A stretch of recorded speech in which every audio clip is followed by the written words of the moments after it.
Hello friends, इस video में हम लोग सिंधु नदी के बारे में जानेंगे और सिंधु नदी से जितने भी प्रश्न बनते हैं उस सबको हम लोग देखेंगे एक एक करके।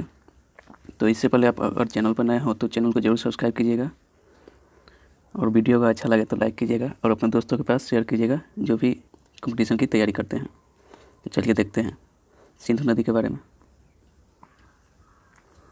देखिए, सिंधु नदी का उद्गम स्थल जो है वो मानसरोवर झील से होता है। मानसरोवर झील जो है वो तिब्बत में स्थित है और सिंधु नदी जो होता है वो अरब सागर में जाके गिर जाती है। हम लोग देखेंगे सिंधु की सहायक नदियाँ। तो सिंधु की सहायक नदियों में झेलम, चेनाब, रावी, सतलज और ब्यास आता है। और सिंधु की सबसे बड़ी सहायक नदी जो है वो चेनाब है। चेनाब की लंबाई जो है 960 किलोमीटर है और चेनाब मध्य प्रदेश राज्य में निकलती है। लेकिन हम लोग नोट में देखेंगे सिंधु एवं सतलज का उद्गम स्थल भारत में नहीं है।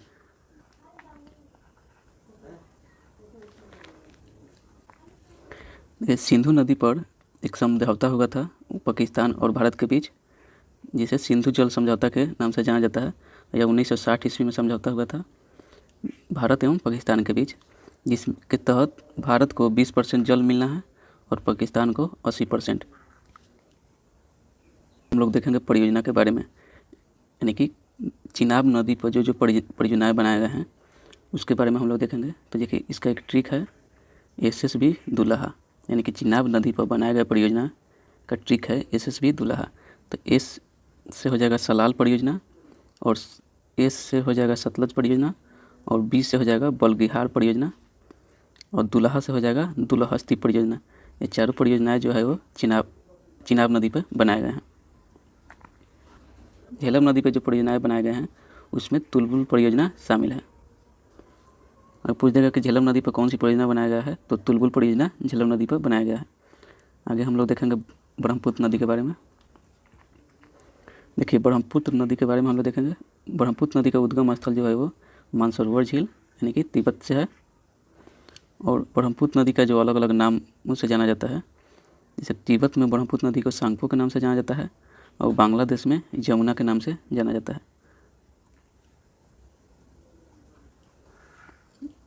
अब हम लोग देखेंगे सहायक नदी है ब्रह्मपुत्र की। तो ब्रह्मपुत्र की सहायक नदी में लोहित नदी, तीस्ता नदी जो कि सिक्किम के दार्जिलिंग से निकलती है और 3 में है मानस नदी। ये सभी ब्रह्मपुत्र नदी की सहायक नदियाँ हैं।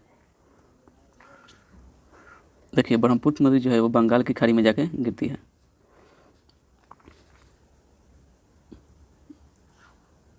अब हम लोग देखेंगे गंगा नदी के बारे में। देखिए, गंगा नदी की लंबाई जो है 2525 किलोमीटर है और गंगा नदी का उद्गम स्थल जो है वो गंगोत्री उत्तराखंड में है। गंगा किस किस राज्यों से होकर गुजरती है? देखिए, गंगा जो है उत्तराखंड, उत्तर प्रदेश, बिहार और बंगाल राज्यों से होकर गुजरती है। अगर पूछ दे कि गंगा की सबसे बड़ी सहायक नदी कौन सी है तो वो है यमुना। और गंगा की सहायक नदियाँ कौन कौन सी और हैं? तो यमुना हो गया, सोन नदी हो गया, रामगंगा हो गया, गोमती नदी हो गया और घाघरा, इसी को सरयू के नाम से जाना जाता है, और गंडक और कोसी, ये सभी गंगा की सहायक नदियाँ हैं। देखेंगे कि यमुना के किनारे बसे शहरों के नाम। तो दिल्ली जो है यमुना नदी के किनारे बसा है, आगरा जो है यमुना नदी के किनारे बसा है, मथुरा जो है वो यमुना नदी के किनारे बसा है। देखिए, यमुना की सबसे बड़ी सहायक नदी जो है वो चंबल नदी है। और यमुना की सहायक नदी और कौन कौन सी है? तो चंबल हो गया, बेतवा हो गया और केन हो गया। ये सभी तीन जो नदियाँ हैं वो दक्षिण से उत्तर की ओर बहती है। आगे हम लोग देखेंगे, नोट में देखेंगे गोमती नदी, गंडक नदी और कोसी नदी और घाघरा और इसी को सरयू के नाम से भी जाना जाता है। ये नेपाल से निकलती है। देखिए, रामगंगा नदी जिम कॉर्बेट नेशनल पार्क से होकर गुजरती है। यह क्वेश्चन एक बार दिया था कि रामगंगा नदी किस नेशनल पार्क से होकर गुजरती है, तो जिम कॉर्बेट नेशनल पार्क से होकर गुजरती है। और कनौज शहर रामगंगा नदी के किनारे बसा है, ये भी याद रखना है। लेकिन नोट में हम देखेंगे फिर कनौज को इत्र नगरी भी कहा जाता है। अगर पूछते कि इत्र नगरी किसको कहा जाता है तो कनौज को कहा जाता है। कोसी को नेपाल में सप्तकोशी के नाम से जाना जाता है और गंगा को बांग्लादेश में पद्मा के नाम से जाना जाता है।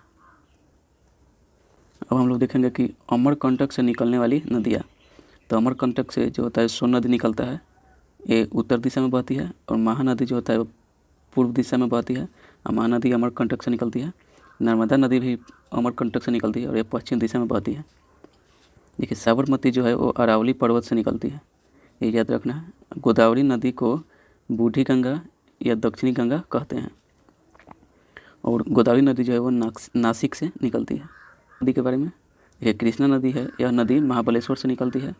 और नोट में जानेंगे कि कृष्णा नदी एवं गोदावरी नदी के बीच की जगह को केजी बेसिन के नाम से जाना जाता है। कावेरी नदी को दक्षिण भारत की गंगा कहते हैं, और कावेरी नदी कर्नाटक के ब्रह्मगिरी पर्वत से निकलती है।